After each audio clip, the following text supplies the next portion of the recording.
tardes. Un gusto saludarte, atento a las preguntas. A ver, he tratado de resumir para el público un poco todo lo que implica el caso Lozano, que en realidad se podría dividir en tres. Uno, el que estamos asistiendo el día de hoy por esta diligencia, pero ya han habido otras diligencias fiscales, incluso por otros casos.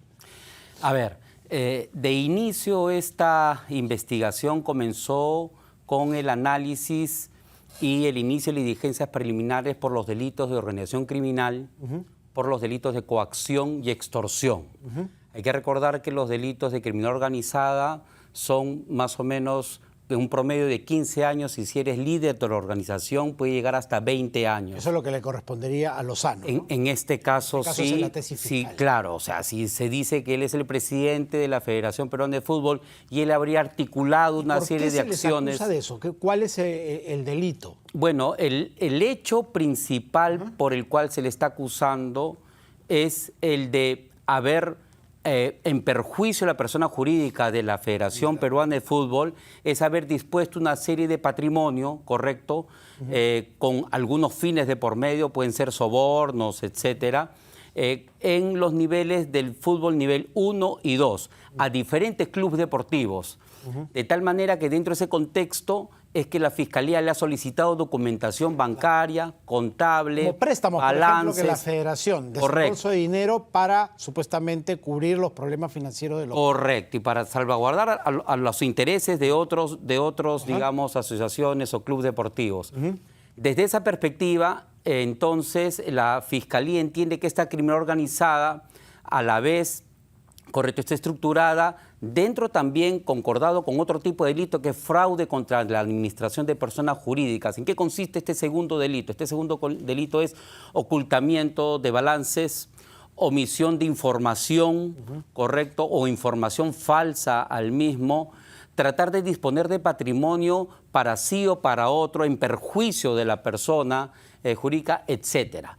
De tal manera que la Fiscalía, al momento de señalar el allanamiento, es porque, dice en la resolución, se ha visto obligada porque se le había pedido la información a la Federación Peruana de Fútbol y la Federación Peruana de Fútbol no había entregado toda la documentación bancaria, financiera, disposición de bienes, préstamos, acciones, etcétera. Entonces se desliza la posibilidad de que no solamente no la entregó o la entregó incompleta, sino la manipuló. En efecto, entonces la Fiscalía tiene dentro de las normas de organización criminal una serie de pautas que le permiten hacer los temas de allanamiento. Los allanamientos se dan cuando en casos en concreto no existe flagrancia, pero qué duda cabe, existe el inminente de ocultación o protección o ocultamiento de la información y entonces la Fiscalía lo que hace es tratar de asegurar, de incautar esta documentación, esta papelería que le va a ser importante, todo el tema informático, todo el tema de papelería, con el fin de salvaguardar y que se puedan realizar las pericias contables, financieras y tributarias, ¿no? Yo creo que la Fiscalía desde esa perspectiva está haciendo lo correcto, creo que ha diseñado una estrategia probatoria y creo que va rumbo a ello. Ahora, el argumento generalmente de la Federación cuando se ha visto envuelta en este tipo de investigaciones, porque el señor Lozano no es el único, generalmente se trata de amparar en que el organismo está dentro de la órbita de FIFA y FIFA no permite que haya injerencia de la justicia en los organismos que rigen el fútbol internacional. ¿Este argumento cabría aquí? No, no es correcto, ¿no? Porque no existe institución que esté fuera del control constitucional, menos cuando es un organismo, la Federación Peruana de Fútbol, menos cuando es un organismo que se incardina en representante, digamos, del fútbol peruano. ¿Existe alguna posibilidad de que exista comisiones de delito? Definitivamente, existe alguna posibilidad, digamos, de que haya algún tema de carácter económico, financiero o de carácter deportivo, perdón, que tenga que ser arreglado por la FIFA o por otro tipo de organismo. Pero cuando se someten obligaciones, digamos, con lo que significan los otros niveles de fútbol, los clubes deportivos, y cuando tiene que ver con temas de la cosa pública, definitivamente no se puede ver como un ente extraterritorial fuera de las leyes peruanas, eso definitivamente no es correcto. Ahora, la situación de Lozano se complica además porque tiene otro proceso que entiendo corre por cuerdas separadas en otra fiscalía que está investigando su gestión durante su periodo como alcalde en el distrito de Chongoyape, en Chiclayo. Bueno, es posible que puedan existir varias investigaciones. Dudo que tengan la complejidad de esta, dentro de un contexto de lucha por los temas de derechos de transmisión y por lo que también he estado escuchando los argumentos de su defensa. En realidad hay que entender que este tipo de acciones son tipo de acciones que incluso pueden eventualmente ser impugnadas. O sea, si ha habido algún exceso en el allanamiento, si se ha obtenido información privada, íntima, o si ha habido en el ejercicio del allanamiento desproporción, ¿correcto? O algunas violaciones que están fuera del ámbito del allanamiento y de incautación de documento que sirve para la investigación, todo eso se puede devolver, todo eso esos extremos se pueden declarar nulos, etcétera. Yo dudo mucho de que esto haya sido el caso. Entiendo yo que la Fiscalía del doctor Cotrina, la Fiscalía Superior está haciendo las cosas con la mayor diligencia porque a todos nos importa que el tema del fútbol peruano, tan venido a menos, digamos, encuentre algún rumbo a pesar de las dificultades penales, ¿no? Y se maneje prístinamente, ¿no? Que se maneje con transparencia, ¿no? Claro, no podemos tener un presidente de federación que tiene dos grandes investigaciones abiertas. Eso es verdaderamente una vergüenza. Una de ellas por corrupción y el otro por pertenecer a una organización criminal, nada menos. Ahora, claro, su defensa, como usted bien dice, está tratando de hacer ver esto como una represalia por el enfrentamiento que hay en este momento sobre los temas de transmisión entre el consorcio y la licitación que ha sacado la federación. Pero qué duda cabe, ¿no? La Fiscalía tiene una denuncia de fraude contra la administración de personas jurídicas dentro de un enclave de organización criminal.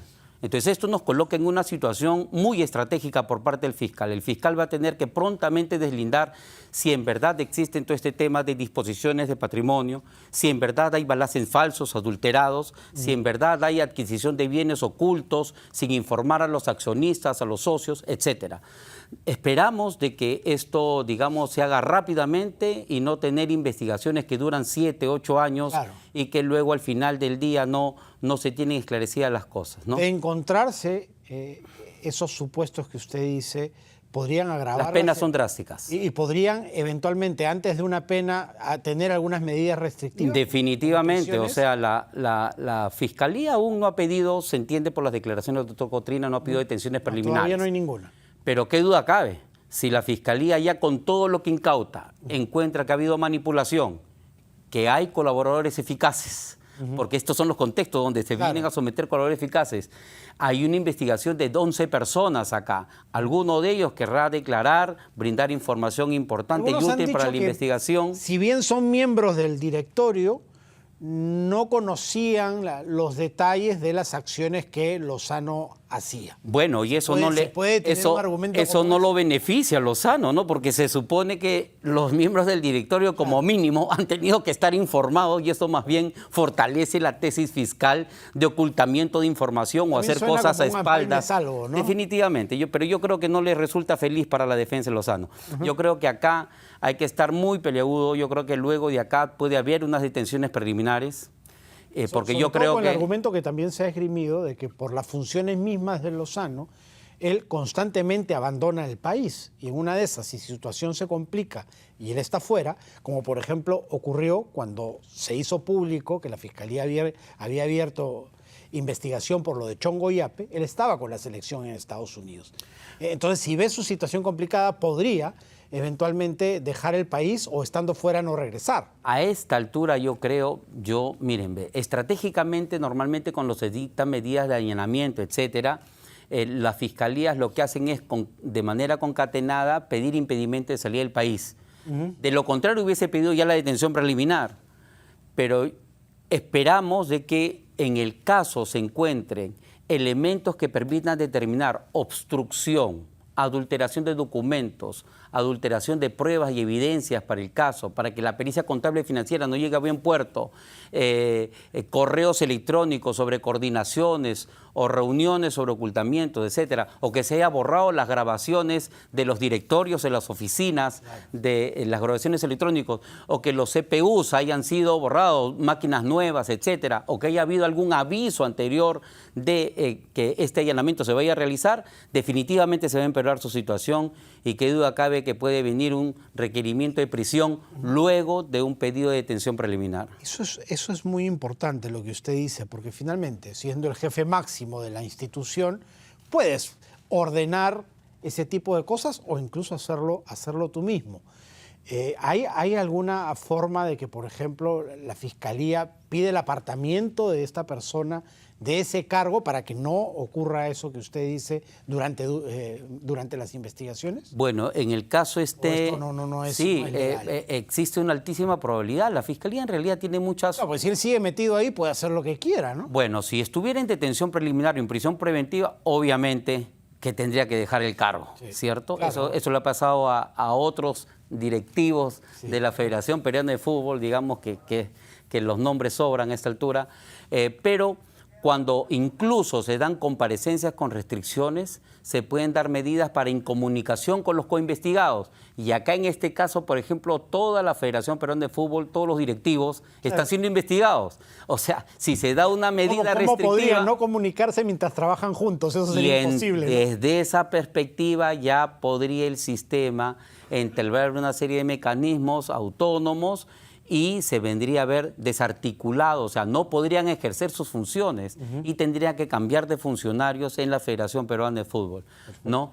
Y esa como otros, ¿no? Como otras medidas, ¿no? De no estar tocando la cosa pública, la documentación, etcétera, porque ya se está verificando adulteración de documentos, etcétera, en fin.